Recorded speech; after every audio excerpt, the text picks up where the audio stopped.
And do you know the irony? The hadith which says that it was abrogated, it was forbidden on the day of Khaybar. The narrator of that hadith is Ali radiallahu ta'ala anhu. And these people, roam around and they claim that they love Ali radiallahu ta'ala anhu, and we Ahl Sunnah wal Jama'at do not. Now the proof is, the truth is, it is clear as crystal. Assalamu alaikum wa rahmatullahi wa barakatuhu. I hope you all are fine.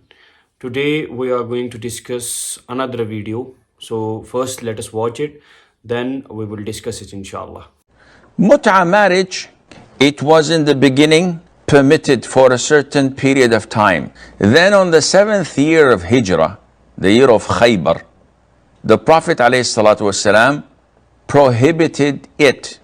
English translation of Sahih Muslim. If you look at Hadith 3420, it was narrated that his father went out with the Messenger of Allah to conquer Mecca.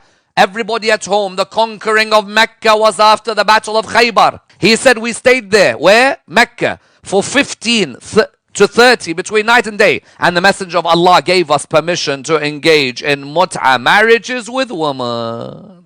That means anyone who tells you muttah is the marriage of the Shia body, in your books, wallah, it's all there. Now, as you all heard, this man, this rawafidh, he claims that the muttah marriage is halal and it is in the books of Sunnis, it is in the Sahih Muslim, and we lie about it. I will not use any other hadith. I will read the same hadith, because this man, he read the hadith half. He didn't, as I already told you, these rawafis, they are hypocrite. They manipulate our hadiths. The hadiths from our book, they manipulate it. They only want you to know the half of it, not the complete of it. They only want us to know which befits them, which benefits them. So now I will read the whole hadith. Now the hadith is on the screen, it is visible, but before reading the hadith, we should know some things. I will give a brief introduction of it. This hadith is in Sahih Muslim. It is in the book of marriage, Kitabun Nikah.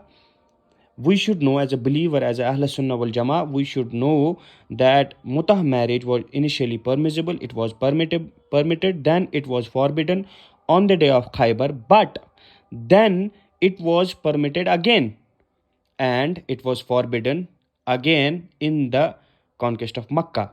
Now the question arises, why it was permitted again after the day of Khaybar? If on the day of Khaybar it was forbidden, why after the day of Khaybar in the conquest of Makkah it was permitted again? The reason of it is the Sahabas went on a military expedition. Celibacy became so hard on them, they extremely desired their wives. So Prophet Muhammad sallallahu alaihi wasallam gave them permission for temporary marriage. But in the conquest of Makkah, it was forbidden again until the day of judgment. As we will read the hadith, we will see at the end of the hadith that it is clearly mentioned that the Prophet Muhammad sallallahu alaihi wasallam prohibited the muttah marriage again. Now, you can clearly see the audacity of this rawafidh, this hypocrite person. He takes the hadith from our book, he reads half, then manipulates our brothers and sisters. Now, if we can look at the hadith, it clearly says that Rabi bin Sabra reported that his father went on an expedition with Allah's messenger during the victory of Makkah. And we stayed there for 15 days, that is for 13 full days and a day and a night. And Allah's messenger sallallahu alaihi wasallam permitted us to contract temporary marriage with woman. This person only, the rawafidh, he read the hadith till marriage with woman. Now we will read the full hadith. So I and another person of my tribe went out, and I was more handsome than he, whereas he was almost ugly. Each one of us had a cloaks. My cloak was worn out, whereas the cloak of my cousin was quite new. As we reached the lower or the upper side of the Makkah, we came across a young woman, like a young, smart, long-necked she-camel. We said, is it possible that one of us may contract temporary marriage with you? She said, what will you give me as a dower? Each one of us spread his cloak. She began to cast a glance on both of the persons. My companion also looked at her when she was casting a glance at her side, and he said, "This cloak of his is worn out, whereas my cloak is quite new."